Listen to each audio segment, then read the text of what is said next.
We're about to have an important and timely conversation with General Pekka Toveri. He served in Finland's armed forces for 35 years and now chairs the EU-Ukraine Parliamentary Association Committee. A strong voice in Europe's defense and a long-time supporter of Ukraine, General Toveri brings both military experience and political insights into one of the most urgent challenges facing the continent today. Mr. Toveri, thank you for joining us. It's great to be here with you. Thank you.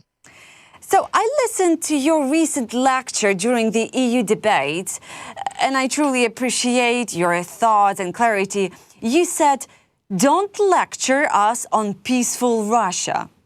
Why do some countries still believe that it's possible to appease a dictator, to negotiate with an aggressor who kills children simply because they are Ukrainians? Where does this illusion come from, and how dangerous is it for Europe's long-term security? Well, that's a good question, and I think that our big problem is that people don't read enough history. For us Finns, it's very easy. Last 400 years we've had something like 30 wars with Russia. We know that the attack always comes from that. We know how Russia acts as the most imperialistic country in the world. But I think that further you go away from Russian borders, less people understand how Russia behaves, and they see and try to think Russia as a normal state and government, which it's not. What it is a bit difficult to understand that many European countries have a history of dealing with dictatorships during the Second World War, for example, and they haven't learned anything from that time. For example, how to handle Hitler. They tried to do appeasement, even though history shows that you can't appease dictators. Yeah, true. So it means like the further you're from Russia, the more you try to appease Putin. Or is that correct? That is correct. They seem to believe in the Western Europe that you can negotiate with Putin, that you can make a deal with him which he would hold, and they don't understand that. Well, Putin has his own vision, his own targets, and he hasn't giving up any of those. Plus, that you can't trust any of his promises because he has broken all his agreements so far. And what are the consequences with that approach? Well, the consequences is that since Western countries don't understand that the only way to handle dictators like Putin is to use force, we haven't supported Ukraine fast enough and not big enough amounts of support so that Ukraine could win this war. If Ukraine would have gotten already 2022 all the support that's been given it during these 3.5 years, the war would have ended already because the Russian armed forces autumn 22 were on their knees totally. But since in West people think that, well, we can't provoke Russia, we have to think about how we support Ukraine so that we don't cross any red lines. We've given Putin time to recover from all these losses and created the situation where the war just continues. Yeah, Mr. Toveri, speaking about Ukrainian military strength, how do you evaluate the Ukrainian armed forces' latest successful actions, and what do they signal about Ukraine's current battlefield capabilities and resilience? Well, it tells that Ukrainian armed forces are excellent in innovation, using technologies in very innovative way, thinking ways to surprise the Russians. Plus, then in the front lines, the Ukrainian armed forces have shown huge resilience and stamina, continue fighting even though they are facing overwhelming odds. I'd say the biggest message is that Russia is not about to win, and Ukraine is not about to lose this war. But what we should do, again, is from Western side is to double our support to Ukraine, for example, because continuing supporting Ukraine in this current level just means that war tracks on because we don't give Ukraine enough measures, tools to win this war. Yeah, but I've heard the idea from Western journalists and analytics that these successful missions of Ukraine, it will not change anything like serious on the battlefield, but it has a serious psychological effect. Do you agree with that, and why? Yeah, I totally agree. You know, Russia is using these strategic bombers mainly to send missiles to hit Ukrainian civilian infrastructure to kill civilians. It doesn't have too much effect on Ukrainian armed forces military capability. But the fact that you were able to hit thousands of kilometers inside Russia and their most valuable strategic assets this easily creates shockwaves through the Russian armed forces and Russian government. They've been paranoid already. They will be even much more paranoid because now everything, you know, every single truck can be a platform for attack against them. So this will tie up a lot of their resources to internal security, which hopefully are away from the front lines. Yeah, and based on your assessment, how close is Ukraine to becoming military independent? Is this a realistic scenario in the near future? Well, I wouldn't say it in the near future. It will take several years, and I think that another area where West could support more. Ukraine has done wonderful things with your defense industry. You have increased the capacity of your defense industry over 30 times in 3.5 years. Meanwhile, in West, we are still talking about it. You know, so the most wise thing for us would be to support Ukraine, give money to Ukrainian government so that Ukrainian government could put your own defense industry to work. So that, and if you would do that in a couple of years, I'm pretty sure that Ukrainian defense industry would be able to supply the armed forces in the needed levels. But since this hasn't happened yet, I think that it will take 2-3 more years before we are in that point. And how do you assess the idea of Ukrainian forces to create Ukrainian air defense? Well, I think that again, same thing that you have good grounds for that. You've used in the beginning of the war, the Ukrainian armed forces used its old Soviet air defense capabilities, S-300 systems and Buk systems and so on, very successfully denying Russian air forces the possibility of taking air supremacy over Ukraine, which was a great achievement considering the odds. Some of the most capable Western systems, like Patriots, starting to develop those kind of systems or building those kind of systems in Ukraine. I think that might take a little bit more time and effort, and it would require the technological changes and moving this technology to Ukrainian defense industry. So it would take a little bit more time, I think. But it's not like mission is impossible, right? No, it's not a mission impossible. And the fact is that most of the aerial targets hitting Ukraine, like cruise missiles, the Shahed, like UAVs, and so on, they are downed by Ukrainian armed forces with the weapon systems that Ukrainian defense industry can build. The biggest problem is kind of like ballistic missiles, where you require high-end air defense system like Patriot. So those systems are a bit more demanding to build. And speaking about the support of Europe, more concrete, what steps should Europe take next to support Ukraine? Military, politically, economically? Are EU institutions moving fast and decisively enough from your perspective?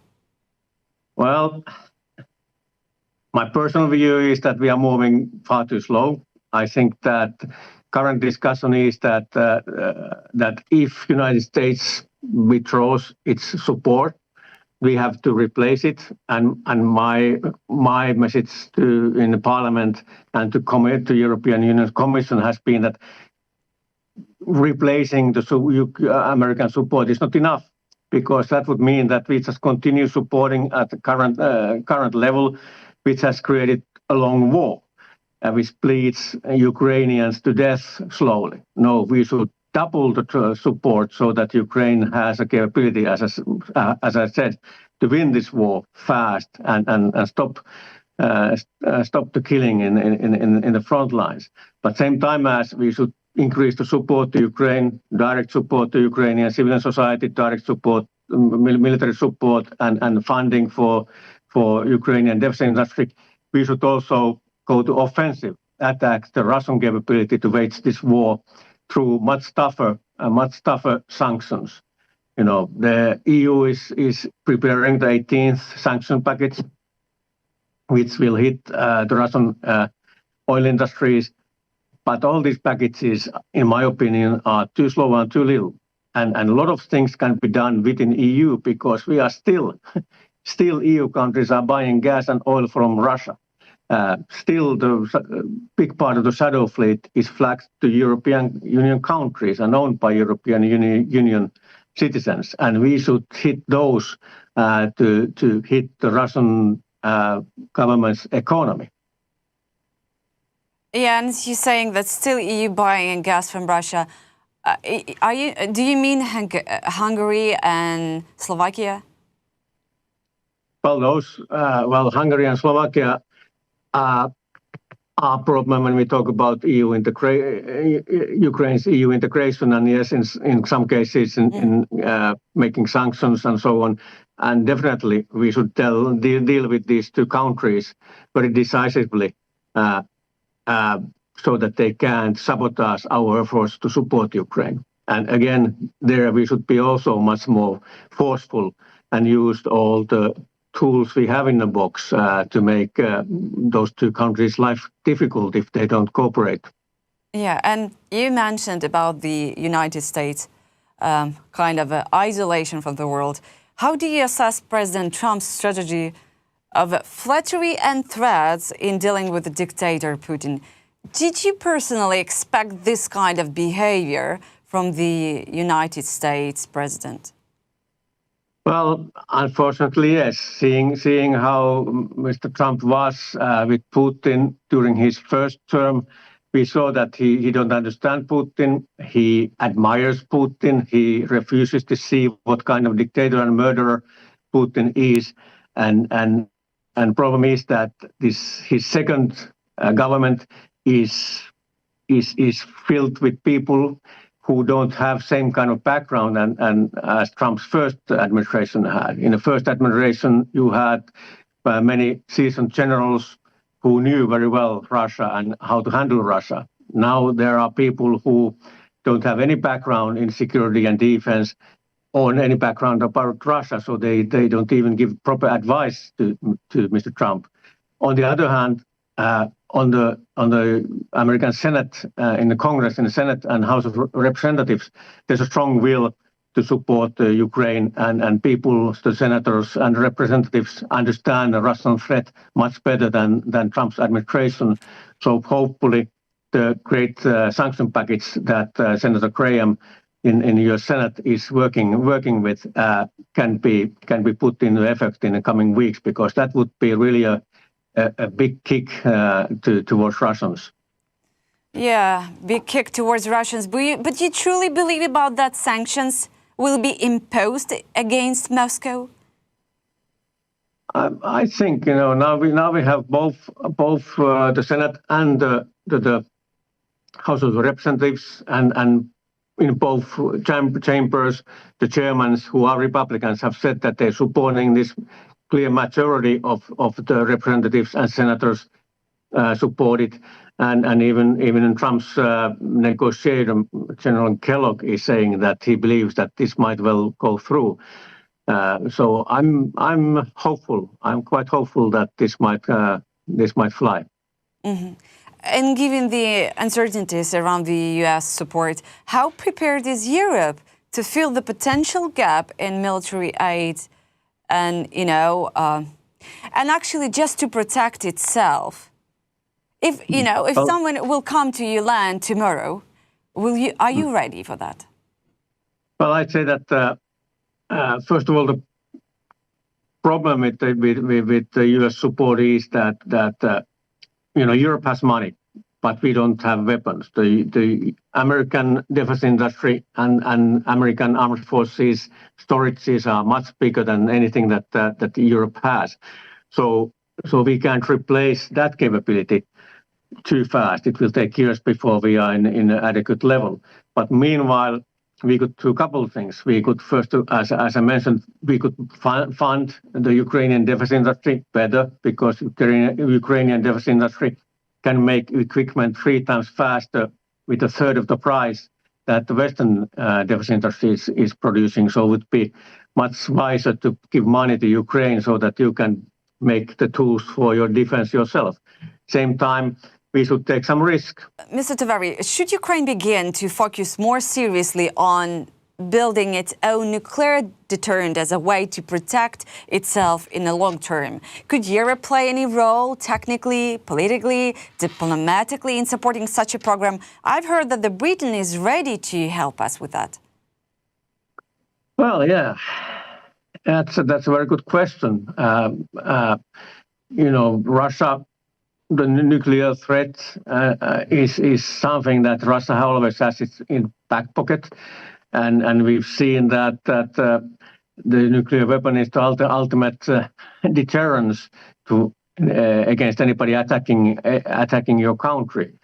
So and Ukraine, were dealt very wrongly, in my opinion.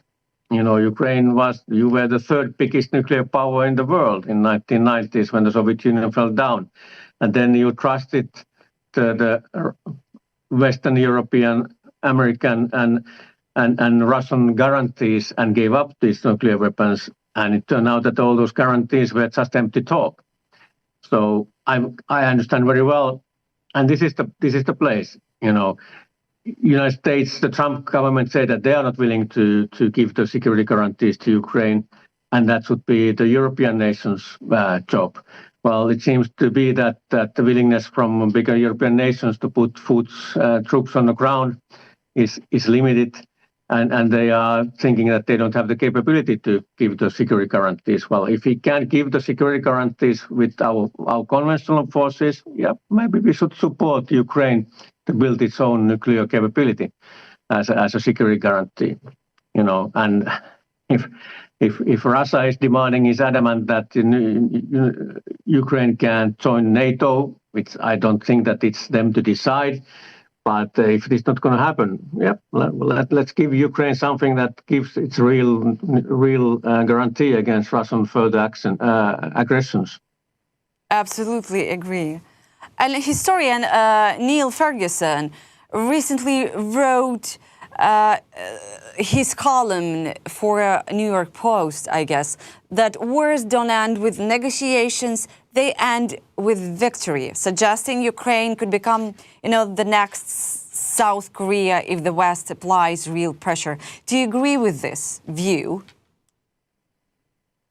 That there would be kind of a demilitarized zone and a frozen zone between Ukraine and Russia, with a lot of forces, kind of thing, or because I'm not familiar with that theory.